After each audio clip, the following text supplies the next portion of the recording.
அருமை இரட்சகரும் ஆண்டவருமாகிய இயேசு கிறிஸ்துவின் இனிய நாமத்தில் உங்களை வாழ்த்தி வரவேற்கிறேன். மீண்டுமாக இந்த வீடியோ மூலியமாக சந்திப்பதில் மிக்க மகிழ்ச்சி.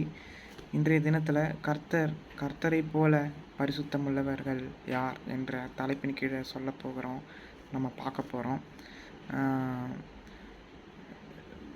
கர்த்தரை போல யாராவது பரிசுத்தம் உள்ளவர்கள் இந்த பூமியில் வாழறாங்களா அப்படின்னு வேதாகமம் என்ன சொல்லுது? கர்த்தரை போல பர்ஃபெக்டான ஆட்கள் யாராகிலும் உண்டா அப்படின்றத குறித்து இன்றைக்கி பெரும்பான்மையாக என்ன நினைக்கிறோம்? நான் பர்ஃபெக்ட், நான் எல்லாத்துலேயும் கரெக்டாக இருக்கேன் அப்படின்னு நம்ம நினைக்கிறோம். ஆனால் பைபிள் படி பார்க்கும் பொழுது கர்த்தரை போல பரிசுத்தம் உள்ளவர்கள் இருக்கிறார்களா? தேவனுக்கு முன்பாக நான் பர்ஃபெக்ட் அப்படின்னு சொன்னவங்க இருக்காங்களா அப்படின்னு வேதாகமத்தின் வழியாக பார்க்க போகிறோம். அது மட்டும் இல்லை, பைபிள் மனுஷன் பர்ஃபெக்டானவனா, மனுஷன் 100% பர்ஃபெக்டானவனா இல்லையா அப்படின்னு சொல்லி அதையும் குறித்து நம்ம பார்க்க போகிறோம். என்னோட சேர்ந்து எடுத்துக்கொள்ளுங்கள். சங்கீதம் 15வது அதிகாரம் 1-3 வரைக்கும் உள்ள வசனங்களை நான் உங்களுக்காக வாசிக்கலான்னு இருக்கிறேன். வாசிக்கிறேன், கேளுங்க. கர்த்தாவே, யார் உம்முடைய கூடாரத்தில் தங்குவான்? யார் உம்முடைய பரிசுத்த பர்வதத்தில் வாசம் பண்ணுவான்? 2வது வசனம். கைகள் உத்தமனாய் நடந்து நீதியை நடப்பித்து மனதார சத்தியத்தை பேசுகிறவன் தானே. 3வது வசனம்.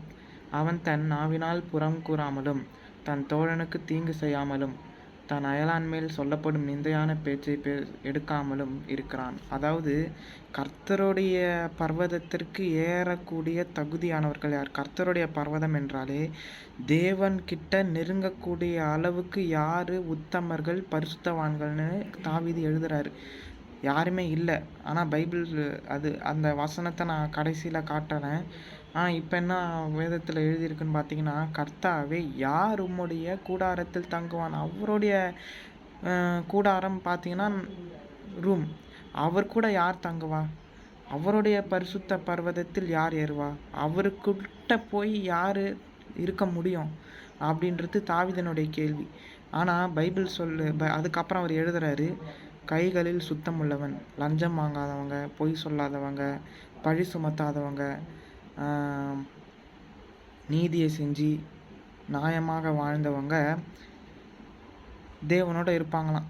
அந்த தகுதி, தேவனோட நெருங்குற தகுதி அவங்களுக்கு மட்டுமே இருக்குதுன்னு சொல்லி அதுக்கு கீழே உள்ள வசனங்கள் பார்த்திங்கன்னா இருக்கும். பரிதானம் வாங்காமல், தீங்கு நினைக்காம, பொல்லாப்பு நினைக்காம வாழறவங்க தான் தேவன் கூட இருக்க முடியும்னு சொல்லி சங்கீதம் 15 எழுதப்பட்டிருக்கு. அப்போது வேதாகமம் மொத்தத்தில் மனுஷர்களாகிய நாம் எப்படிப்பட்டவர்கள்னு நம்மளை விவரித்து காட்டுதுன்னா, எல்லோரும் பாவம் செய்து ஏகமாய் கெட்டு போனார்கள். உத்தமன் ஒருவனும் இல்லை, நல்லவன் ஒருவனும் இல்லை. எல்லாரும் நாம் பாவத்தில் விழுந்து போயிட்டோம். எப்போ?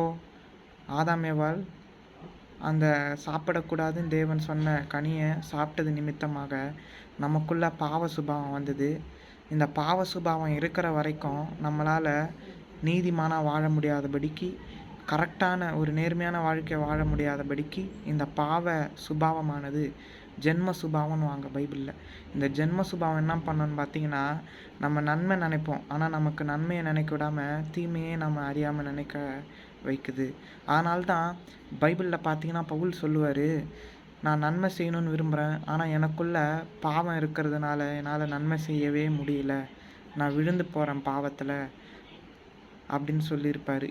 ஒரு வசனத்தில் பார்த்தீங்கன்னா பைபிளில், என் கண்ணில் ஒரு முள் இருக்குது, அதை என்னை கொட்டும் சாத்தானின் முள்ளாக இருக்குது அப்படின்னு சொல்லியிருப்பார். சாத்தானின் முள்ளா? சாத்தான் பவுல் கண்ணில் முள் வச்சாரான்னு பார்த்தீங்கன்னா இல்லை. அவருக்கு இருக்கிற அந்த பலவீனம், நமக்கு நிறைய நோய் இருக்குது, நமக்கு சரீரத்தில் நிறைய பலவீனம் இருக்குது. சில சமயம் மனிதர்களாகிய நாம் பாவம் செய்கிறோம், தவறு செய்கிறோம். யாரும் சின்ன வயசுலேருந்து பர்ஃபெக்டாக வாழ்ந்தாங்களான்னு பார்த்தீங்கன்னா சரித்திரம் போனாலும் யாரும் வாழலை. இயேசு கிறிஸ்துவை தவிர பரிசுத்தம் உள்ளவர்கள் யாருமே இல்லை. மனிதர்கள் ஒவ்வொருவரும் நாம் பாவத்தை செய்து கொண்டு வருகிறோம், மன்னிப்பு கேட்குறோம், ஆண்டவர் மன்னிக்கிறார். அப்போது பைபிள் சொல்லுது, ரோமர் 3வது அதிகாரம் 23வது வசனத்தில் பார்த்தீங்கன்னா, எல்லோரும் பாவம் செய்து கெட்டு போனார்கள். பிரசங்கி 7வது அதிகாரம் 20வது வசனம் பார்த்தீங்கன்னா, நன்மை செய்து பாவத்தை செய்யாத மனுஷன் யாரு? பாவத்தில் எல்லாரும் விழுந்து போகிறோன்னு சொல்லி பிரசங்கியும் ரோமர்லேயும் எழுதப்பட்டிருக்கு. அப்போது கர்த்தரை போல் பரிசுத்தம் உள்ளவர்கள் யாருமே இல்லை. 1 சாமுவேல் 2வது அதிகாரம் 2வது வசனத்தில் பார்த்தீங்கன்னா, கர்த்தரை போல் பரிசுத்தம் உள்ளவர் யாரும் இல்லை, உம்மை போல பரிசுத்தம் உள்ளவர் யாரும் இல்லை, எங்கள் தேவனைப் போல கன்மலையும் இல்லைன்னு சொல்லி வசனம் வருது. அப்போது அவரை போல கன்மலை இல்லை, அவரை போல பர்ஃபெக்டான ஆட்கள் யாருமே இல்லை, மனிதர்களாகிய நாம் ஒவ்வொருவரும் பாவிகள் என்று வேதம் சொல்லுது. இன்றைக்கும் நம்ம சொல்லலாம், நான் எவ்வளோ கரெக்டாக வாழ்ந்தேன் தெரியுமா, நான் எவ்வளோ உத்தமன் தெரியுமா, பர்ஃபெக்ட் தெரியுமா அப்படின்னு நம்ம பெருமை அடிச்சுக்கலாம். ஆனால் ஆண்டவர் சொல்கிறாரு, பெருமை அடிக்கக்கூடாது, பெருமை உள்ளவர்களுக்கு தேவன் எதிர்த்து நிற்கிறார். பெருமை நமக்கு நம்மளை நம்ம பார்வையில் நான் பர்ஃபெக்ட்டுன்னு தெரியும். ஆனால் ஆண்டவருடைய பார்வையில் பார்க்கும்பொழுது நம்மளுடைய நீதி நியாயமெல்லாம் குப்பையை போல் இருக்குன்னு வேதம் வசனம் சொல்லுது. நான் நினச்சிக்கலாம், நான் நீதியாக தானே இருந்தேன், நான் எந்த தப்பும் செய்யலையே அப்படின்னு. ஆனால் கடவுளுடைய பார்வையில் பார்க்கும்பொழுது 1000 குறை நம்ம பண்ணியிருப்போம். அப்போது வேதம் சொல்லுது, நீதிமான் ஒருவனும் இல்லை, உத்தமன் ஒருவனும் இல்லை அப்படின்னு சொல்லி. அது மட்டும் இல்லை, யோபு 40வது அதிகாரம் 1-8 வசனங்களை பார்த்தீங்கன்னா, யோபு ரொம்ப நீதிமானாக வாழ்ந்தாராம். ஒரு மனுஷன், அவர் ராஜா இல்லை, பெரிய பணக்காரர், நீதிமானா உத்தமனா சன்மார்க்கனா கடவுளே சர்டிஃபிகேட் கொடுக்குறாரு, நீ தான்ப்பா நீதிமான், நீ தான் உத்தமன். அந்த ஆரம்ப வசனத்திலே பார்த்தீங்கன்னா அவருக்கு நல்ல பாராட்டு கிடைக்கிது. ஆனால் ஒரு சோதனை வருது. சொந்த மனைவியை என்ன பண்ணுறாங்க, நீ எதுக்கு இன்னும் நீ உத்தமத்தில் இருக்கிற, தேவனை தூஷித்து கடவுளை சாபம் கொடுத்து ஜீவனை விடு அப்படின்னு. அதுக்கு யோபு சொல்கிறாரு, என்னை விட்டு எது போனாலும் சரி, எந்த ஆசீர்வாதம் என்னை விட்டு போனாலும் சரி, அவருக்கு இருந்த 10 பிள்ளைங்க செத்துட்டாங்க, வேலைக்காரங்க போயிட்டாங்க, ஆடு மாடு கழுதை எல்லாம் போச்சு. எந்த அளவுக்கு அவர் பணக்காரனாக வாழ்ந்தாரோ கடைசியில் ஓட்டை எடுத்து சொரிகிற அளவுக்கு அவருடைய நிலைமை மோசமாக மாறிப்போச்சு. ஆனாலும் நான் கர்த்தரை தூஷிக்க மாட்டேன், சாபம் கொடுக்க மாட்டேன், கர்த்தர் கரத்திலிருந்து நான் நன்மையை பெற்றுக்கிட்டேன், அவருடைய கரத்தில் தீமையை பெற வேண்டாமா அப்படின்னு தன்னுடைய மனைவிக்கு சொல்லுவார். அந்த மனைவி என்ன சொல்லுவாங்க, இன்னும் நீ ஆண்டவர் உத்தமமாக வாழறன்றியே, எப்படியாவது கடவுளை சாபம் கொடுத்துட்டு செத்து போயிடு அப்படின்வாங்க. அப்போது 3 ஃப்ரெண்டுங்க வருவாங்க அந்த யோபுக்கு. 3 நண்பர்கள் பேசுவாங்க, உனக்கா இந்த நிலமை, நீ எவ்வளோ நல்லவன், நீ யாருக்கும் கெடுதல் நினைக்கல, நீ யாருக்கும் பொய் சொல்லலை, எந்த பொண்ணையும் நீ ஏறெடுத்து பார்க்கல, இப்படியா உனக்கு நிலமைன்னும் பொழுது கடைசியில் யோபு மன வேதனையில் தன்னுடைய பிறந்த நாளை சாபம் விடுறாரு. நான் பிறந்த நாள் அழியட்டும், நான் எதுக்கு பிறந்தேன், என் அம்மாவுடைய கர்ப்பம் இருளாகட்டும், அப்படி இப்படின்னு சொல்லி சாபம் கொடுக்கும் பொழுது நான் எவ்வளோ கரெக்டாக வாழ்ந்தேன்னு அவர் அறியாமலே சொல்லிடுறாரு. அதுக்கப்புறம் ஆண்டவர் யோபு இந்த வசனத்தை படித்து பார்த்தீங்கன்னா, யோபு 40வது அதிகாரம் 1-8 இல்லை அந்த அதிகாரம் முழுவதுமாய் வாசித்து பார்த்தீங்கன்னா, ஆண்டவர் யோபு கிட்ட பேசுவார், நீ என்னை விட நீதிமானாப்பா, மனுஷன் தன்னை விட, அதாவது கடவுளை விட தன்னை உயர்த்த முடியுமா அப்படின்னு ஆண்டவரே யோபுவை பார்த்து கேட்பார். ஏன்னா யோபு நீதிமானாக தான் வாழ்ந்தார், உத்தமனாக தான் வாழ்ந்தார், தேவனே சர்டிஃபிகேட்டு கொடுக்குறாரு. ஆனால் கடவுள் நமக்கு சர்டிஃபிகேட்டு தருவாரான்னு நிச்சயம் இல்லை. ஏன்னா நாம் பாவத்தை செய்கிறோம், தினம் தினம் செஞ்சுட்டு மன்னிப்பு கேட்குறோம், விழுந்து போகிறோம். இன்றைக்கி அநேக பாவம் செய்யக்கூடிய காரியம் நம்ம கண்ணு முன்னாடியே இருக்குது. அப்போது யோபுக்கு தேவன் சர்டிஃபிகேட்டு கொடுத்தாரு, நீ நல்லவன் தான்ப்பா, உத்தமன் தான்ப்பா, சன்மார்க்கம்ப்பா, நீதியாக வாழ்ந்தவன்ப்பா, நீ எனக்கு பயந்தவன்ப்பா, பொல்லாப்பு கண்டா விலகி ஓடுறவன்ப்பா. ஆனால் அப்படிப்பட்ட மனுஷனே தன்னை பெருமையாக பேசும்பொழுது ஆண்டவர் சொல்கிறாரு, நீ என்னை விட உத்தமனாக இருக்க முடியுமான்ட்டு நிறைய கேள்வி கேட்குறாரு. நான் வானத்தை உருவாக்கவனப்போ நீ எங்கே இருந்த, உனக்கு என்னை விட வயசு ஜாஸ்தியா, நான் பூமியை உருவாக்கும் பொழுது நீ எங்கே இருந்த, அப்படியே கடவுள் கேள்வியாக கேட்குறாரு அந்த மனுஷனை பார்த்து. அந்த மனுஷன் என்ன சொல்கிறாரு, ஆண்டவரே நான் பாவம் பண்ணிட்டேன், நான் நீசன், என் வாயை ஒத்திக்கிறேன் அப்படின்னு யோபு சொல்கிறாரு. அப்போது கடவுளுக்கு முன்னாடி யாரும் தன்னை நீதிமானன்னு பாராட்டவே முடியாது. ஏன்னா தேவன் ஒருவர் தான் நீதிபரர், தேவன் ஒருவர் தான் பரிசுத்தர், மனிதர்களாகிய நாம் பாவிகள் தான். வேதாகமத்தின்படி சொல்லும் பொழுது எல்லோரும் நாம் பாவத்தை செஞ்சிட்டோம், கடவுளுடைய மகிமை நம்மளை விட்டு போயிடுச்சு. இப்போ இயேசு கிறிஸ்துவை நீங்க ஏத்துக்கிட்டீங்கன்னா, உங்க சொந்த கடவுளா, சொந்த ஆண்டவரா ஏத்துக்கிட்டீங்கன்னா, உங்களுக்கு பாவ மன்னிப்பும், நீங்க செஞ்ச எல்லா பாவத்தையும் ஆண்டவர் மன்னிக்கிறாரு. அது மட்டும் இல்ல, உங்கள புதிய மனுஷனாவும் மாத்துறாரு.